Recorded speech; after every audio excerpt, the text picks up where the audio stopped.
পড়ে ও শরীরে আর এনার্জি নেই জেগে থাকার।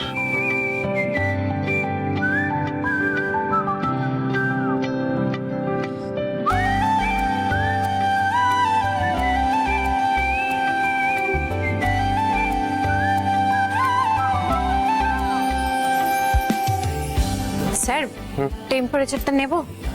না, টেম্পারেচার নিতে হবে না, ছেড়ে দাও না। আমি বলছি তো জ্বর নেই। আমি জানি জ্বর নেই, কিন্তু ডাক্তারবাবু আপনার টেম্পারেচারের একটা চার্ট করতে বলেছেন, তার জন্য টেম্পারেচারটা নিতেই হবে। এটা বাড়ি না হসপিটাল নেই বুঝতে পারছি না। করুন।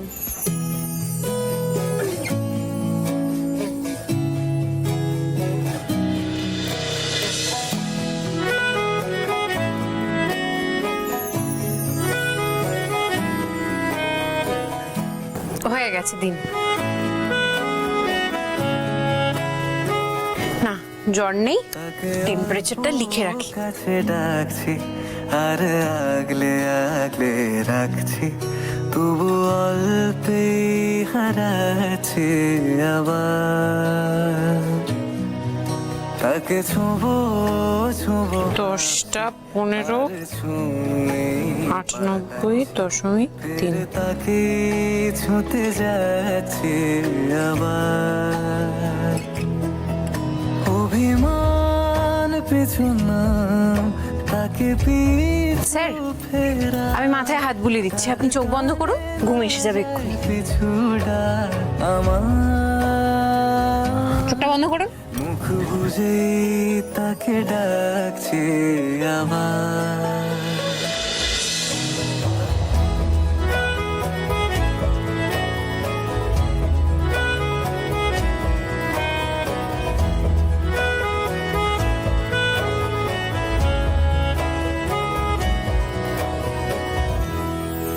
ঘুমিয়ে পড়েছে।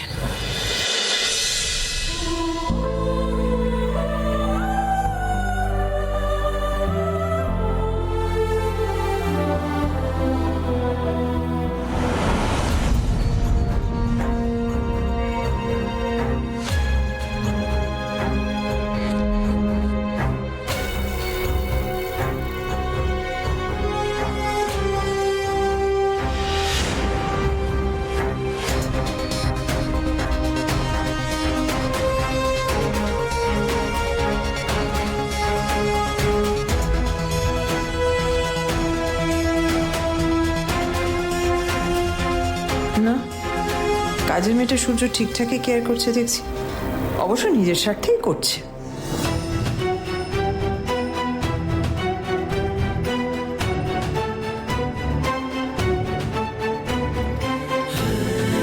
সূর্য আর সোহাগ তাহলে আলাদা সই?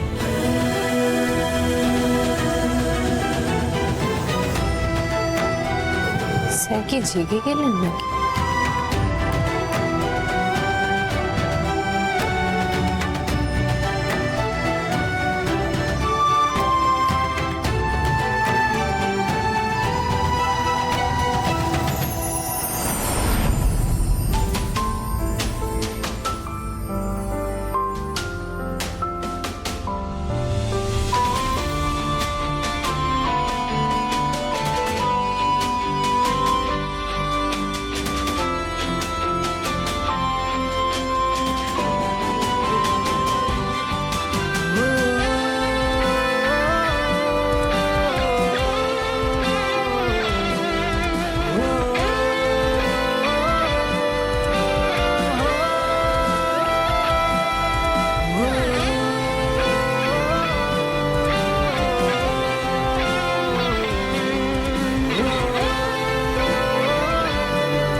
আসেন আসেন, বড় কথা।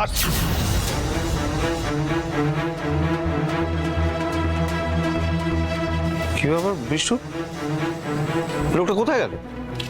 মানে আমি তো বুঝতে পারছি না, নেহা তো তোকে বলেছিল এই ঘরে আটকে রাখতে, তো কোথায় গেল? কি বড় কথা, বিশ্বাস করেন আমি না সত্যি সত্যি আটকায় রাখছিলাম নেহা দিদির কথা মতো, সময় বুঝা দু চারটা উদ্যম দিছিলাম, কিন্তু তারপরে কোথায় গেল বুঝতে পারতেছি না। কোথায় গেল বুঝতে পারছিস না মানে?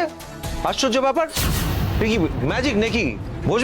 ভোজবাজির মতো উবে গেছে ঘর থেকে, হ্যাঁ? আচ্ছা এই বাড়িতে তো তুই আর তিয়াস ছাড়া কেউ ছিলি না, তাহলে এই তিয়াসকে ডাক তো। যা, যা, যা, তাড়াতাড়ি যা। তিয়াস